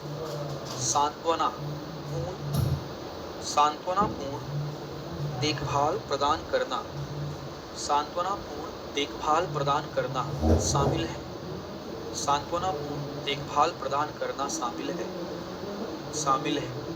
इसका मतलब समझ क्या है आपका? भाई मान लीजिए आप क्या कहते हैं, एक बात बताओ, मान लीजिए कोई व्यक्ति आपदा से प्रभावित है। किससे प्रभावित है? आपदा से प्रभावित है। उसका क्या कहते हैं, रोजगार नष्ट हो गया है। सुनिए जरा, उसका रोजगार क्या करते? अभी कल बोलोगी गर्मी लग रहा है। अभी टॉपिक खत्म हो जाए तो फिर 20 मिनट डिस्टर्ब किया करो, ठीक है? हम नहीं सोच रहे, मान लो आप आपदा से प्रभावित है, आपका रोजगार छिन गया, घर आपका टूट गया है, ठीक है, आपका बाकी चीजें नष्ट हो गई हैं आपका, तो आप बताइए, आप बिल्कुल मेंटली डिस्टर्ब हो। क्या हो आपका? मेंटली डिस्टर्ब हो आपका। तो आपको सांत्वना देने के लिए कोई तो होना चाहिए ना, जो आपको सांत्वना देता रहे, साहस बढ़ाता रहे, ठीक है? ऐसे समय में सांत्वना देना बड़ा जरूरी है। हाँ ठीक है, कोई बात नहीं, सब बढ़िया चल रहा है, भगवान विश्वास रखिए, जीवन मरण तो उसके हाथ में, आपका वो पहले से डिसाइड है, सब वही जानता है, आपका इसमें कोई गलती नहीं है, बस ठीक रहिए, खुश रहिए, आपका सब बढ़िया होगा। जबकि सब झूठ बोल रहे हैं। जो होना तो हो गया आपका, ठीक है, उसको आध्यात्म के साथ जोड़ दिया जाएगा। किसके साथ जोड़ दिया जाएगा? आध्यात्म के साथ जोड़ दिया जाएगा। अब बस प्रभु के ऊपर विश्वास रखिए, आपका सब वही संभालेंगे, वही जानते हैं, आपकी किस्मत में पहले से लिखा हुआ, इसमें आपका कहीं कोई गलती नहीं है। यही से बोला जाएगा ना, उसे ढाढ़स बनाया जाएगा, उसे कमजोर होने से रोका जाएगा, बचाया जाएगा आपका, ताकि वह अपने जीवन को सामान्य बना सके। समय समय पे बाबाओं के प्रवचन सुनाए जाएंगे उसे। क्या हंस रहे हो तुम लोग? मैं सही बोल रहा हूँ भाई। समय समय बाबाओं के प्रवचन सुनाए जाते हैं आपका, कि वो इंसान अपने मानसिक पीड़ा को भूल सके। ये सब आपदा प्रबंधन के क्या है? आपदा प्रबंधन के तरीके हैं। मेरी बात को ध्यान सुनिएगा, सारे बालक और बालिका, मेरी बातों को ध्यान सुनो। आपने पीटी एग्जाम दिया था, जिस दिन पीटी आप फेल किए थे, रिजल्ट आपका आया था, आप बताओ, ऐसा आपको लग रहा था कि कोई आपका दुख सुन लेता? झूठ मत बोलो आप, नहीं कर रही हो, आपका क्या कर रही थी फिर? है कोई आपका क्या, किसको दुख सुनाया था? कोई सुनने वाला सुनाया था ना? मम्मी को क्यों सुनाया था? न सुनाती क्या सुनाया था भाई? मम्मी ने कहा होगा, अरे कोई बात नहीं, पहली बार था ना आपका, कोई बात नहीं, अगली बार और फिर निकल जाएगा अगली बार, ठीक है? हमें चाहिए। अब तुम्हारा क्या हुआ? पीटी नहीं निकला। सुनो, तुम्हारा पीटी नहीं निकला, अब क्या है? तुम्हारा पीटी नहीं निकला, कहाँ होगा तुम्हारा? पीटी नहीं निकला, अभी तो मेंस बचा, इंटरव्यू है, तुम्हारा कुछ नहीं होने वाला। तुम कुछ नहीं कर, तुम सिपाही का एग्जाम भी नहीं निकाल सकते हो आपका। अब तुम कहाँ बीपीएससी का सोच रहे हो आपका? बताओ फिर तुम्हारा क्या होता? क्या होता तुम्हारा? दिमाग और डिस्टर्ब हो जाता। देखिए उस समय क्या होता है, आपका दिमाग डाइवर्ट कर। अब मान लीजिए क्या कहते हैं, कोई व्यक्ति ऐसे, कोई आपका आपदा से प्रभावित है, उसका घर नष्ट हो गया है, हाथ उसका टूट गया है, मान लीजिए आपका, आप उससे मिलने के बोले, ओ हाथ टूट गया ना, अब नहीं बचोगे, अब हो गया काम खत्म, अब जो होना तो हो गया, अब नहीं बचोगे, आपका वही हार्ट अटैक हो जाएगा, उसका वही हार्ट अटैक नहीं होगा आपका। इसलिए तुमने देखा होगा कि जब किसी को बहुत ज्यादा चोट लगती है, वो चिल्लाता है, बोलते हैं ना कुछ नहीं हुआ है, सब ठीक है, हमें पता है हाथ पैर टूट गया है इसका, ठीक है, फिर भी हम क्या बोलते हैं? घबराइए मत, बिल्कुल ठीक है, थोड़ा सा चोट लगा है, थोड़ा सा खरोंच लगा है, हॉस्पिटल जाके अब क्या हो जाएंगे, ठीक हो जाएंगे। हमें उसे उम्मीद देना होता है। क्या देना होता है? उम्मीद देना होता है। क्योंकि इंसान क्या करता है, जब उम्मीद उसकी टूटती है, फिर वो क्या करता है आपका, वो अपने ब्रेन के दूसरे हिस्से में चला जाता है, सुस्त पड़ जाता है, सोचने समझने की क्षमता कम हो जाती है, ठीक है, फिर उसको ब्रेन हेमरेज हो जाता है, हार्ट अटैक हो जाता है, उसकी डेथ हो जाती है। तो उसे बचाने की जरूरत होती है। इसीलिए भारत सरकार ने क्या किया, ऐसे सेंटर बनाए हैं। देखिए, आपदा जब आती है तो क्या करती है, मनोचिकित्सक को बुलाती है, ठीक है, ताकि लोग उससे बात कर सके। वो आपका कस्टमर केयर सेंटर बनाती है, उस कस्टमर केयर सेंटर पे लोग बात करते हैं, उसकी दुख को सुना जाता है। इस समय की सबसे बड़ी समस्या ये है कि आपका दुख सुने कौन, किसके पास इतना टाइम है दुख सुनने का आपका। तो भारत सरकार ने दुख सुनाने वाला केंद्र बनाया है। हाँ, कि आप क्या कीजिए, ये हमारा नंबर है, इस नंबर पे कॉल कीजिए, आपका दुख सुना जाएगा और आपके दुख के अनुसार आपको समाधान दिया जाएगा। याद रखो, आपदा प्रबंधन अधिकारी तुम भी बनोगे। बिहार में एक पोस्ट है आपदा प्रबंधन अधिकारी, आप वही लोग बनोगे आपदा प्रबंधन अधिकारी। अब बताओ, आपदा प्रबंधन अधिकारी तुम बनोगे, तुम पढ़ लिख कर आपदा प्रबंधन अधिकारी बनोगे, तुम बेहतर अधिकारी बनोगे। जो तुम्हारे सीनियर लोग हैं, उन्होंने आपदा प्रबंधन पढ़ा ही नहीं है आपका, तुमको क्या पता आपदा प्रबंधन क्या होता है। आपदा प्रबंधन के अलग-अलग स्टेज होते हैं, समझो, अलग-अलग चरण होते हैं। बचाव और राहत कार्य जब किया जाता है ना, सुनते जाओ, बचाव और राहत कार्य जब किया जाता है, तो बचाव और राहत कार्य में अलग-अलग चरण होते हैं। सबसे पहले जो आपके आपदा में फंसे हुए लोग हैं, उन्हें मलबे से बाहर निकालना। बाहर निकाल करके सबसे पहले राहत कैंप में लेके जाना, राहत कैंप में उसको पानी पिलाना। देखिए, अब मान लीजिए तुमको ट्रेनिंग मिला है नहीं, ठीक है, तुम क्या कहते हैं, आपका मालूम भूकंप आया है, भूकंप में कोई व्यक्ति क्या कहते हैं आपका दबा हुआ है, उसको बाहर निकालना चाहते हो, वो चिल्ला रहा है, डर से चिल्ला रहा है कि मेरा हाथ दर्द कर रहा है, पैर दर्द कर रहा है, तुम बोले काम करो, पहले इसको पेन किलर दो फिर निकालेंगे। नहीं, निकालो पहले उसे बाहर निकालिए, राहत कैंप में लेके जाइए, पानी पिलाइए, उसको बोलिए तुमको कुछ नहीं हुआ है, फिर उसको आपका फर्स्ट एड बॉक्स, आपका प्राथमिक चिकित्सा दीजिए, उसके बाद भोजन दीजिए। अगर वो ठीक नहीं होता है, एम्बुलेंस से उसे हॉस्पिटल भेज दीजिए। ये अलग-अलग स्टेज होते हैं, अलग-अलग चरण होते हैं, जो ट्रेनिंग के दौरान आपको सिखाया जाएगा। आए बात समझ? आ जाओ जरा यहाँ पे, मानसून के पश्चात प्रबंधन, मानसून के पश्चात प्रबंधन। देखो, इस चरण के अंतर्गत पुनर्स्थापना एवं पुनर्वास, इस चरण के अंतर्गत पुनर्स्थापना एवं पुनर्वास का कार्य किया जाता है, एवं पुनर्वास का कार्य किया जाता है, पुनर्वास का कार्य किया जाता है,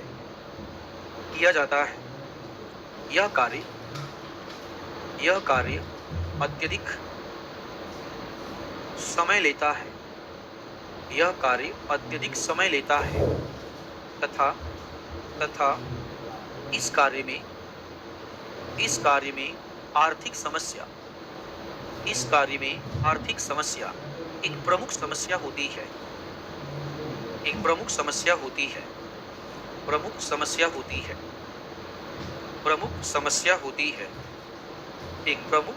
होती है, तो पैसा चाहिए। आप घर बनाने जा रहे हो, पुल बनाने जा रहे हो, ब्रिज बनाने जा रहे हो, आप क्या करो, फ्लाईओवर बनाने जा रहे हो, तो पैसा तो चाहिए ना आपका। तो पैसा आएगा कहाँ से भाई? तो पैसा के लिए भारत सरकार क्या करती है, आपका आपदा राहत कोष खोल देती है।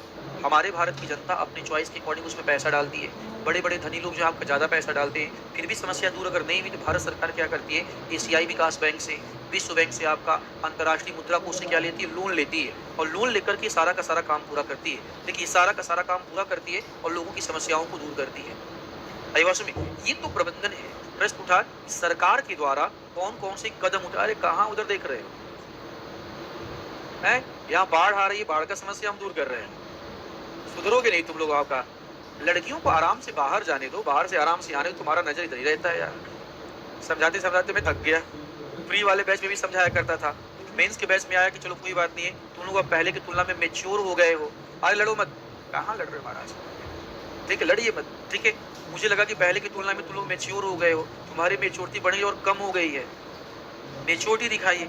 ठीक है, यहाँ बाढ़ आ रही है, इतना हम टेंशन में कि बाढ़ दूर किया जाए आपका, ठीक है। तुम लोग अदर दुनिया में बिजी हो, आपका कोई इधर नहीं देखेगा, ठीक है। आप क्या समस्या आ गई? बाढ़ के समय हुए खर्चा साधन उपयोग को आरटीआई के, हाँ बिल्कुल मांग सकते हैं। इसका क्वेश्चन है, आरटीआई से मांगना चाहते हो, कहाँ गया आरटीआई से मांगने वाला? तुम हो। हाँ मांग सकते हो महाराज, बिल्कुल मांगिए आरटीआई से। वो डिपार्टमेंट जो है आपका पैसा देने का, आपका उसका ब्यौरा देने को मजबूर है, सरकारी पैसा है। वो डिपार्टमेंट पे आरटीआई लगाइए और आरटीआई लगाकर आप खर्चा मांग लीजिए, आपका वो बता देगा कहाँ कहाँ खर्चा हुआ है आपका। समस्या ये है, आपके गांव के बगल में पीडीएस सिस्टम में कोटेदार ने जब पैसा खर्च किया, तुमने आरटीआई लगा के पूछा उससे? चलिए वो डीएम से पूछने के लिए, ठीक है, पूछ सकते हैं, आप बिल्कुल पूछ सकते हैं। और याद रखिए, आपका ये सब काम जब किया जाता है ऑन पेपर बड़ा स्ट्रांग होता है सब। आरटीआई ही मांगेंगे ना आप, कोई बात नहीं, आरटीआई पेपर पे लिख के आपको दे देगा। ये लीजिए यहाँ पैसा खर्च किया गया है, आप जाइए देखिए वहाँ वो पैसा खर्च हुआ है कि नहीं खर्च हुआ है। ठीक है? आपको एक लिस्ट बना के दे दी जाएगी कि हमने यहाँ-यहाँ पैसा खर्च किया है। अगर आप जा सकते हैं, आप जाइए और देखिए। अगर आपके पास टाइम है, आप जा कर के देख सकते हैं। बाकी सब छोड़ दो, प्रधानमंत्री जो काम करते हैं, उनके कामों का सेंट्रल गवर्नमेंट का जो काम है, उनके कामों से ब्यौरा माँग लो, आरटीए लगा करके आपका। ठीक है? कुछ डिपार्टमेंट बोलता है कि नहीं-नहीं हम आप क्या कहते हैं, आपको ब्यौरा नहीं देंगे। आप जाओ कंज्यूमर फोरम में, देंगे आपका ब्यौरा। देना पड़ेगा वो, क्योंकि हमें राइट टू इन्फॉर्मेशन जो है हाँ, कुछ ऐसे सेंसिटिव इश्यूज़ हैं, कुछ ऐसे सेंसिटिव इश्यूज़ हैं, जिसको आरटीआई के दायरे से क्या रखा गया है, बाहर रखा गया है। उन क्षेत्रों में आप आरटीआई से सरकार के खर्चे का ब्यौरा नहीं माँग सकते। बाहर तो पब्लिक के लिए किया गया है, इस पे आप खर्चे का ब्यौरा आप माँग सकते हो। लगाइएगा, आप आरटीआई जिस जिले में आते हो आप जगह लगाइएगा और डीएम से देखिए, पूछिएगा कि भाई आपने क्या-क्या काम किया, बता दीजिए ज़रा एक बार। ठीक है? थोड़ा सही डालिएगा। सरकार के द्वारा उठाए गए कदम, सरकार के द्वारा उठाए गए कदम, सरकार के द्वारा उठाए गए कदम, सरकार के द्वारा उठाए गए कदम, उठाए गए कदम, सरकार के द्वारा उठाए गए कदम। देखो, भारत सरकार के द्वारा, छूते जाओ, भारत सरकार के द्वारा क्या किया गया है, राष्ट्रीय स्तर पे शहरी बाढ़ को नियंत्रित करने के लिए राष्ट्रीय शहरी बाढ़ प्रबंधन कार्यक्रम बनाया गया है। रिपीट कर रहा हूँ, राष्ट्रीय शहरी बाढ़ प्रबंधन कार्यक्रम का निर्माण किया गया है। ये कार्यक्रम सेंट्रल गवर्नमेंट के द्वारा बनाया गया है। किसके द्वारा? सेंट्रल गवर्नमेंट के द्वारा बनाया गया है आपका। और सेंट्रल गवर्नमेंट एनडीएमए के माध्यम से, याद है ना आपको, सेंट्रल गवर्नमेंट एनडीएमए के माध्यम से क्या करती है, इस प्रोग्राम को चलाती है। लिखिएगा पहला, ये भी फैन बंद कर दीजिए, ये फैन बंद कर दीजिए। आप कोई बात नहीं, बाहर का हवा का आनंद लो ना। आज शांति को सुनो सुनो, गर्मी होना, सर्दी होना, ये सब मन का बहम है। आया ना, सारा मन का क्या है, बम। अभी तुम बैठे हो ना, अभी तुम सोचो कि तुमको इंजेक्शन लग रहा है, दर्द स्टार्ट हो जाएगा। सोचो, सोचो अपने आप, तुम्हें लगे कि दर्द हो रहा है, तुम सोचो क्या करना है आपको, बस बस सोचना कि पंखा बंद है, बंद हो जाएगा। ये सब मन की अवस्था है। क्या ये सब मन की अवस्था है? अभी तुमको बताया जा रहा है कि आपदा जब आएगी तो आध्यात्म की तरफ जाता है इंसान। कहाँ जाता है? आध्यात्म। ये पंखाओं का सब बेकार की बात है। ये सब गर्मी है, सर्दी है, ये सब बेकार का बात है आपका। ये सब केवल दिमाग का क्या है, अपना दिमाग का बहम है बस। ठीक है, आइए वापस, पहला पॉइंट लिखो, पहला पॉइंट लिखो, पॉइंट नंबर 1 देखो, राष्ट्रीय, राष्ट्रीय पॉइंट नंबर 1, राष्ट्रीय शहरी बाढ़, राष्ट्रीय शहरी बाढ़ प्रबंधन कार्यक्रम, राष्ट्रीय शहरी बाढ़ प्रबंधन कार्यक्रम, प्रबंधन कार्यक्रम, प्रबंधन कार्यक्रम, ऐसा करके एक लाइन लिख देना। केंद्र सरकार के द्वारा, केंद्र सरकार के द्वारा चलाया गया कार्यक्रम, केंद्र सरकार के द्वारा चलाया गया कार्यक्रम, केंद्र सरकार के द्वारा चलाया गया कार्यक्रम, जिसका प्रमुख उद्देश्य, जिसका प्रमुख उद्देश्य शहरों में बाढ़, शहरों में बाढ़ का बेहतर प्रबंधन करना, बाढ़ का बेहतर प्रबंधन करना, प्रबंधन करना एवं एवं बाढ़ के जोखिम को कम करना है, बाढ़ के जोखिम को कम करना है, जोखिम को कम करना है, कम करना है, बाढ़ के जोखिम को कम करना है। ठीक है, दूसरा काम देखो क्या किया गया, दूसरा काम किया गया, भारत सरकार ने स्मार्ट शहर योजना बनाई। क्या बनाई? स्मार्ट शहर योजना बनाई। और स्मार्ट शहर योजना बनाकर सोचा शहरी बाढ़ की समस्या को क्या कर दिया जाए, समाप्त दिया जाए। क्वेश्चन देखो, आपको पढ़ाना है स्मार्ट शहर, थोड़ा सा अभी जाऊंगा, बाकी टॉपिक में आएगा तो पढ़ा होगा। हाँ, क्या हो गया, लड़ लिया क्या, क्या हुआ, गाना बज रहा है। हाँ हाँ, तो भाई कोई बात नहीं, तुम्हारे बिहार में चलता रहता है। इससे बात बताओ क्या कहते भाई, देखो इससे बढ़िया क्या कहते एनवायरमेंट कहाँ मिलेगा, बगल में ठंडी ठंडी हवा आ रही है, ठंडी ठंडी हवा आ रही है। उसके बाद क्या कहते हैं, समय समय पे आप बिहार का भोजपुरी गाना सुन ले रहे हो। अभी अभी कितना बजा है, 6:15 बज गया। अभी आसपास खाना बनना शुरू होगा तो उसका स्मेल भी आएगा, खुशबू आएगी। ऐसा आनंद कहाँ मिलेगा आपको? लड़कों, अब बस हो गया, बस बस बस, अब एकदम शांति प्लीज। ठीक है, पंखा उनका बंद करो भाई, सारा पंखा बंद करो। तो एक मिनट, एक मिनट, जितने पंखे सारे पंखे बंद करो, सारे पंखे बंद करो, बंद करो सारे, एक लाइन से पंखे। ये लोगों को पंखा चाहिए, चुप करके पढ़ाई नहीं करना है, पंखा चलाना है लोग। शांति रखो एकदम, बस हो गया। इधर जिसको क्या कहते हैं, आप उस लड़के को बुलाओ, जितने पंखे चले सब पंखा बंद करवाओ। अब कोई नहीं, बस हो गया, बस हो गया, हो गया।